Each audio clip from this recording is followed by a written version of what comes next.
So if you have clients that are having a really hard time waking up in the morning, I'm going to help you understand what's going on and steps you can take to fix that. And those clients are going to like you because these people, I've had clients tell me, oh, I only hit the snooze button 18 times before I get up. I just set my alarm an hour and a half before I need to get up and just 18 snoozes and I'm awake. That's not so great. So these people are having a really hard time, and when you can fix this, it can be a really big deal. So this is called sleep inertia.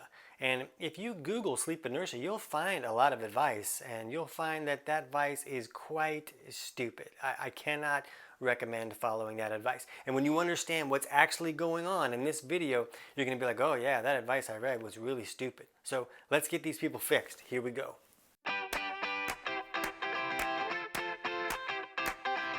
TC Hale is not a doctor and does not claim to be a doctor licensed in any type of medical field. Don't be an idiot and use anything heard on the show as medical advice. This information should be used for educational purposes only, and you should contact your doctor for any medical advice. Now get off me.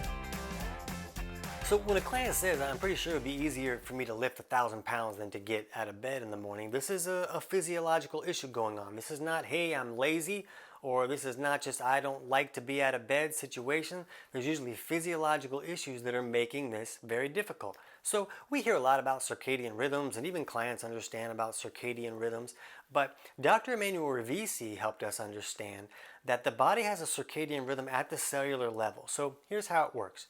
During the day, the body at the cellular level should be in what we call a catabolic state.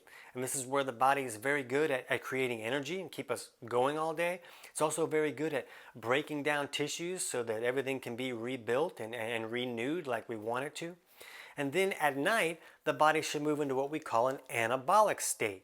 This is the state where the body is really good at sleeping and resting and rebuilding and repairing. So you can see that both of these states are good. They're both appropriate. We want both of them to happen. The problem is some people can get stuck in one state for too long, or they'll be pushed too far into that state. And when that's the case, being stuck in one of these imbalances can create a wide variety of health issues, and some of them can be quite significant. So if someone is stuck in this sleep and rebuild and repair state, most of the time, they're going to have a really hard time getting out of bed because at the cellular level, their body's still asleep. Their body's like, I ain't getting out of bed. I'm still in this state where I need to rebuild things and I'm going to repair and rest. So I'm going back to bed. You were worried about it later. So these people have a hard time waking up because their body's not awake. Now, in the opposite direction, if someone is stuck in this catabolic state most of the time, we see a lot of insomnia. And why should they be able to sleep when at the cellular level their body's awake? Now, don't be confused. This is not the only cause for insomnia. And you'll also see clients that are dealing with an anabolic imbalance who have insomnia as well for totally different reasons. A lot of times these anabolic clients will have insomnia because it can create problems with insulin being a kind of a bully, and it can create these hypoglycemic issues. And if a person doesn't have enough minerals in the system and blood sugar crashes too hard, it'll kind of wake them up and make it hard for them to sleep. But for the most part, people leaning too far on this anabolic side are going to be stuck in this anabolic state, and they're going to have a hard time waking up. They'll be sleeping okay, but they can't get out of bed. And they'll put the alarm, across the bed like that was the advice that they got, like that was going to do anything. No, they smash the alarm, they zombie their way back to bed, and they wake up halfway through the presentation they're supposed to give at work. So when you can help clients fix this issue, they really can be a life-changing situation for them. Now, there are other markers that commonly go along with someone dealing with a severe anabolic imbalance. Issues like constipation, that can be a really big one.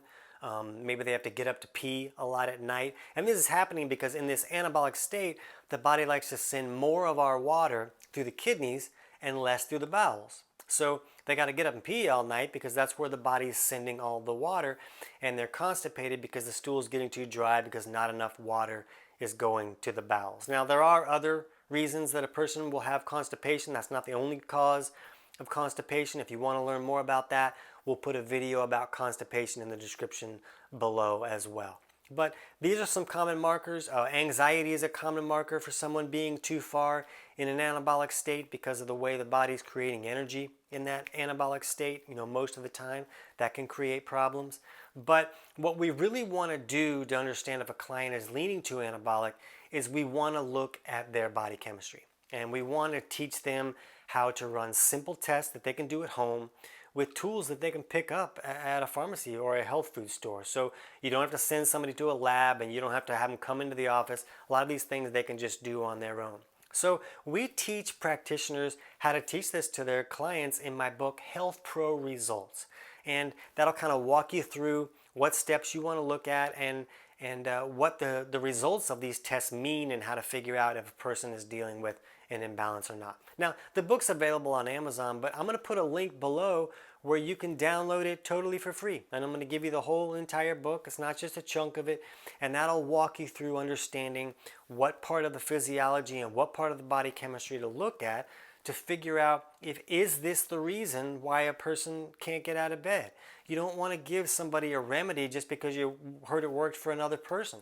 That person may have been having a hard time getting out of bed for another reason. So we want to look at the person and take steps that are appropriate for them and their unique bio-individuality. Now, there are some reasons that a person may be leaning to anabolic, so understanding that can be beneficial. Climate could even be a factor. If there's a lot of atmospheric pressure, that can push a person more anabolic. So, if somebody lives in Seattle or something like that where it rains a lot, then that might be a reason that they may be leaning more on that anabolic side.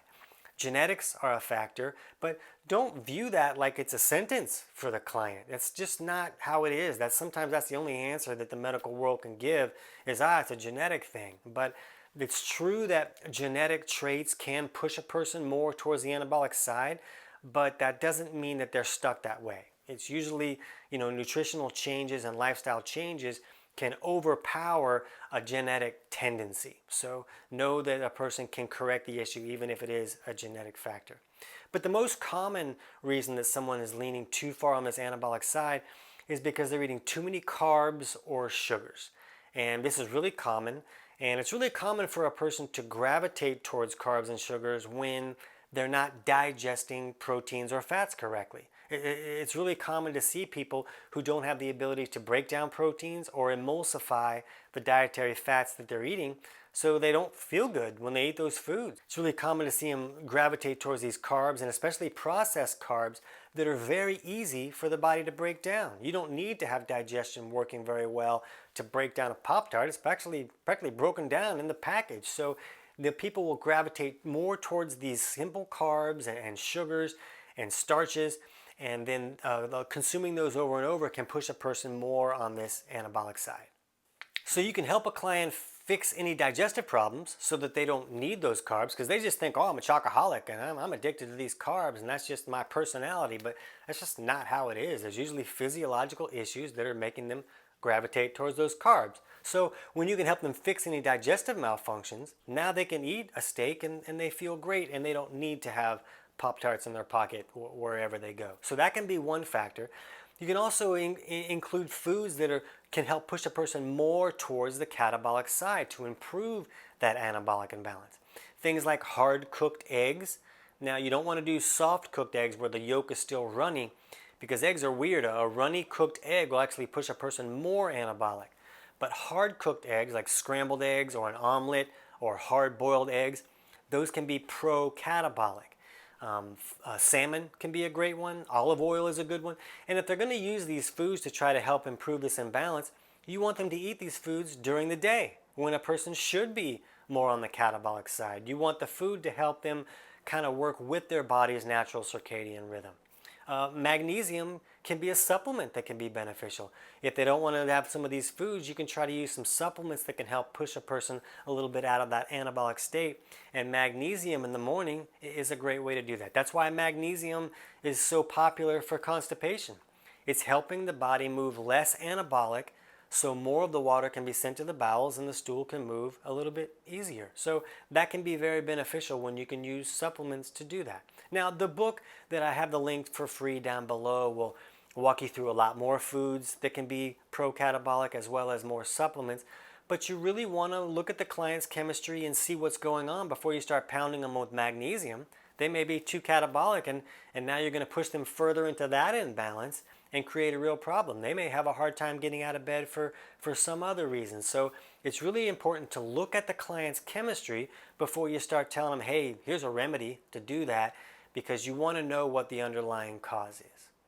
Now, the free book you can get below is going to give you everything we need, but in our Bio-I membership for health professionals, we have videos and things and courses that you can give to your clients or that you can sell to your clients, and you keep all the money. And these courses will walk them through how to fix any digestive issues, and it also have courses that show them how to run these simple self-tests and figure out what imbalances they may be dealing with. So we'll put a link to that membership below if you want to check that out and use those tools with your clients to kind of free up some of your time. If you got to hold everybody's hand and show them how to do everything, it can be very time consuming. But if you can give somebody a course that says, hey, here, this walks you through how to run these self-tests or how to fix this digestive issue, then that frees up your time. And you can put more of your time towards other aspects of having your business succeed. So that can be a big help.